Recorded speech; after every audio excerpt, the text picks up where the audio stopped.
sétimos anos, tudo bem? A nossa aula dessa semana vai ser uma continuação e complementando mais ainda sobre o assunto do que a gente viu na live da semana passada. Na live da semana passada eu comentei com vocês sobre os dois domínios morfoclimáticos, que é o Cerrado e a Caatinga. Então vou dar uma retomada nesse assunto e já vou continuar com os outros domínios morfoclimáticos que a gente ainda não viu, certo?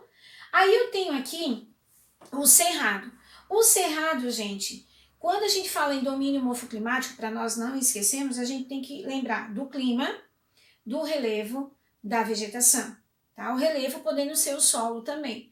Tá? Essas características é o que vai me caracterizar precisamente o domínio morfoclimático. Tá? Então, são os três elementos importantíssimos, certo?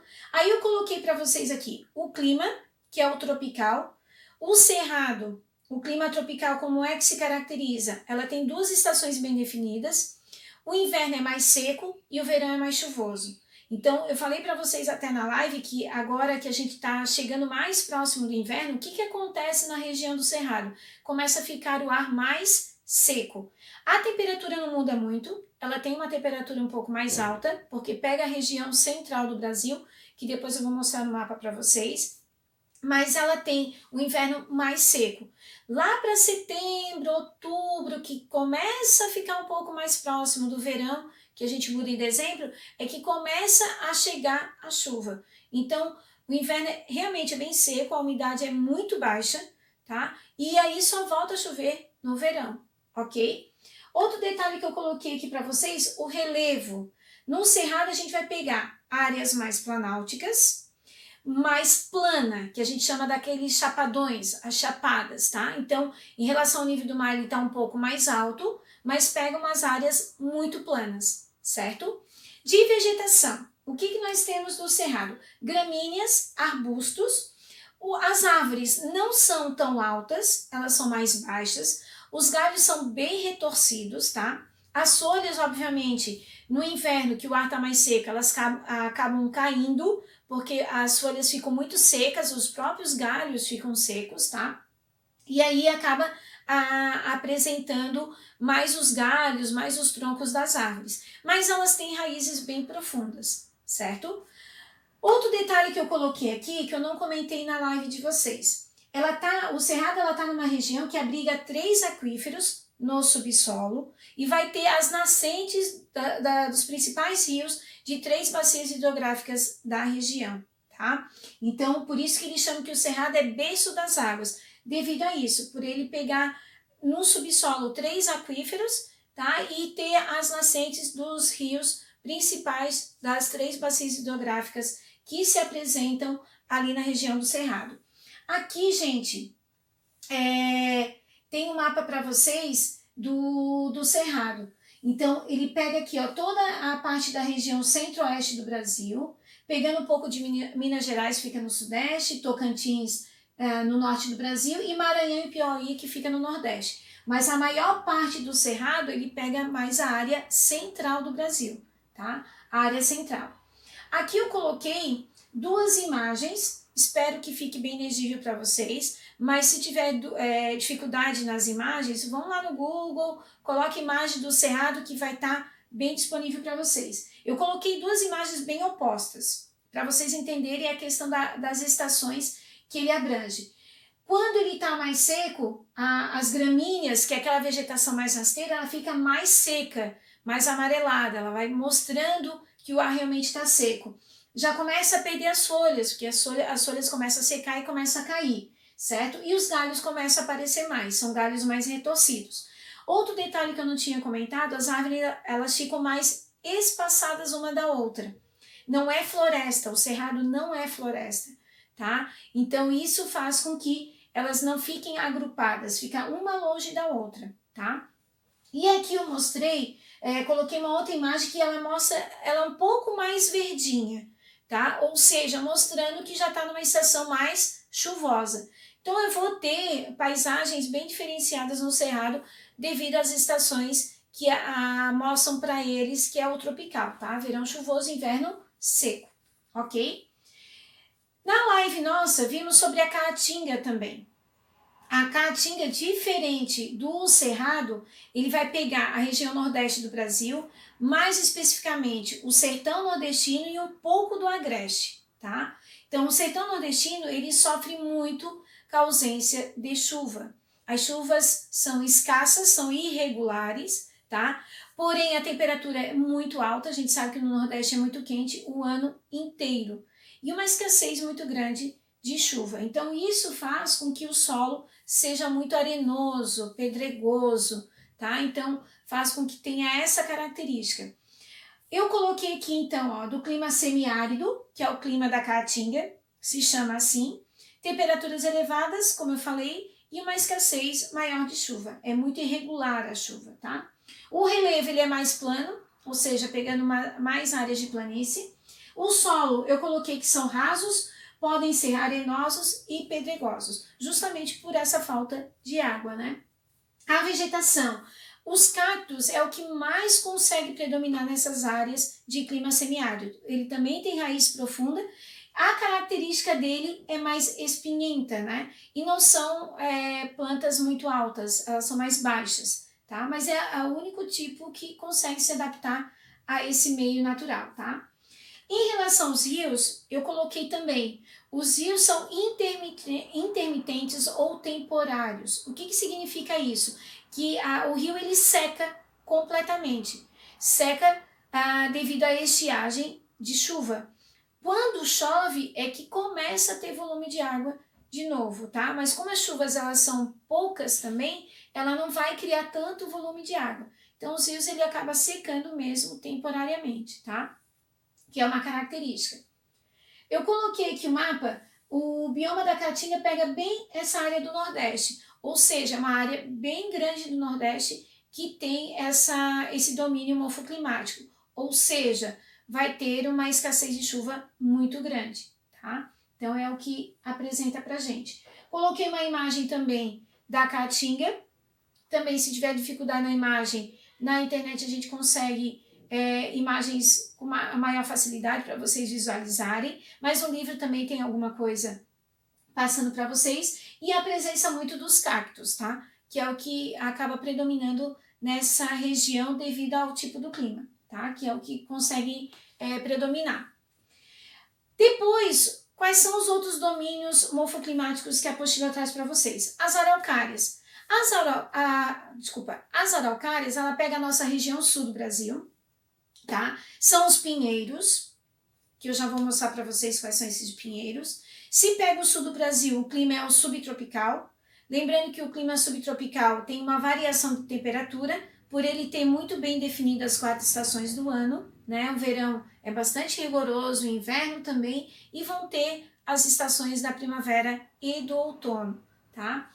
Relevo em que as araucárias estão presentes. Ela pega uma área planáltica.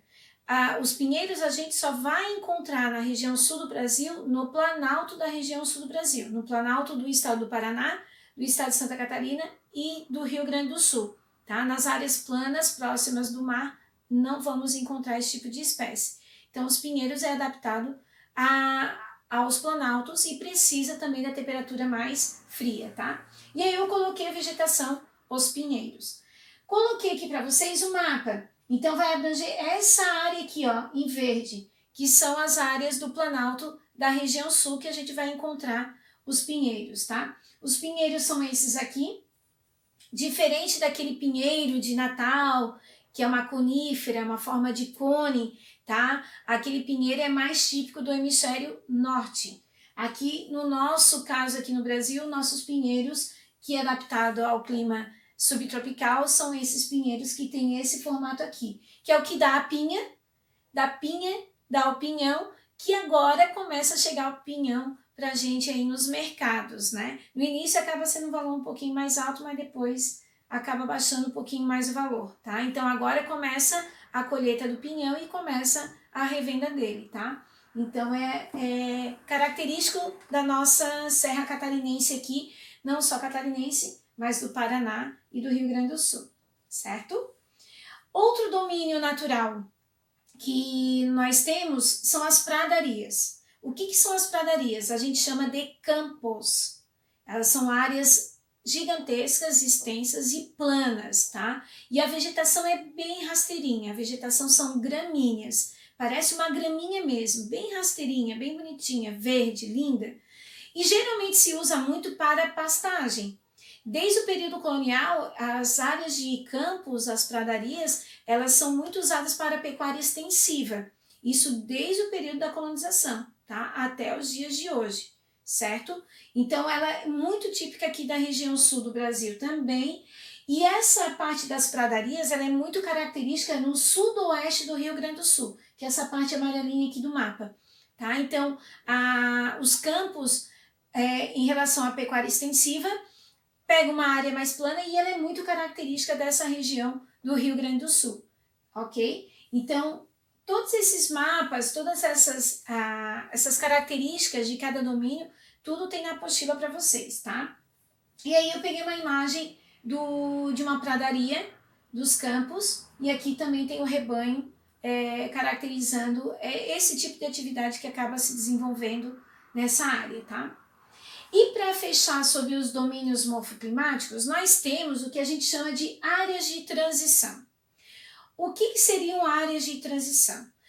Gente, área de transição é a mescla de um domínio morfoclimático com o outro.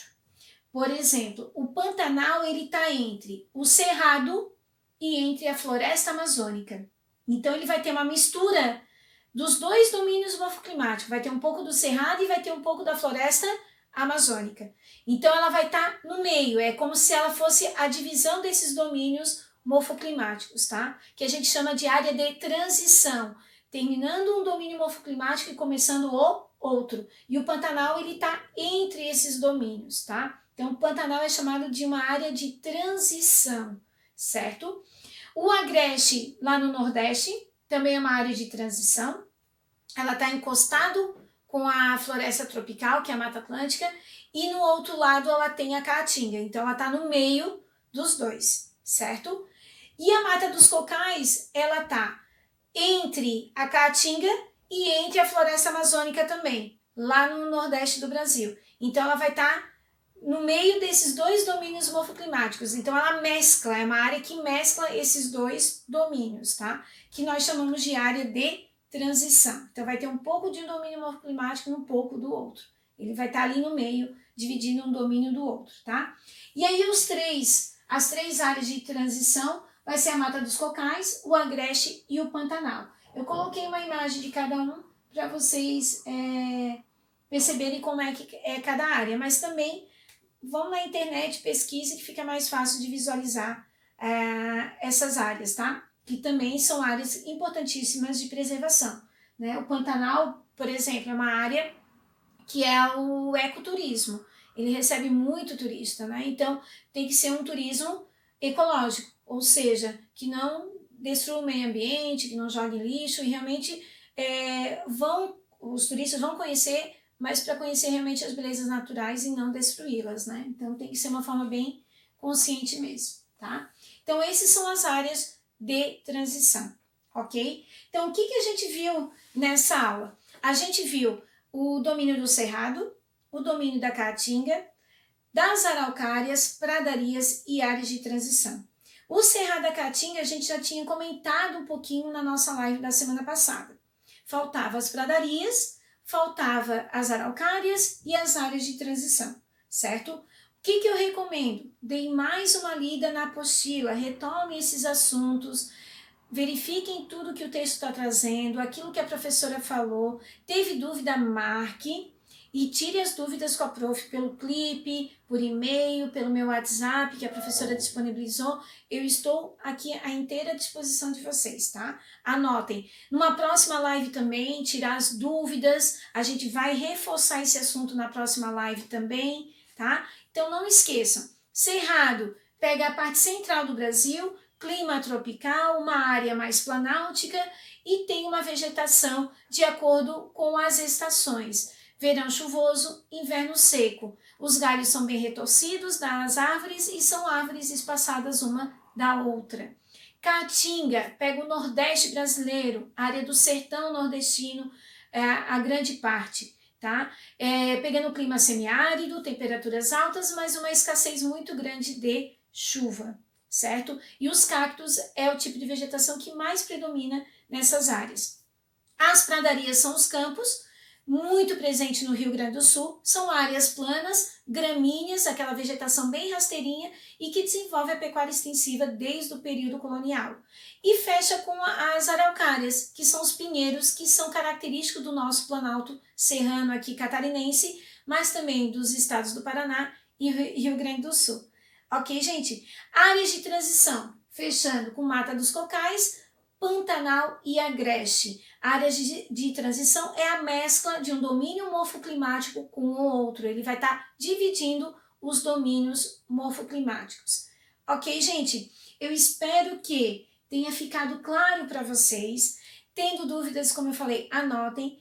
Mande as dúvidas para a professora vai tirando as dúvidas para vocês, tá? E depois a gente vai fazendo as atividades que está sendo encaminhada pelo clipe também. Tá bom? Um grande beijo e até a próxima aula.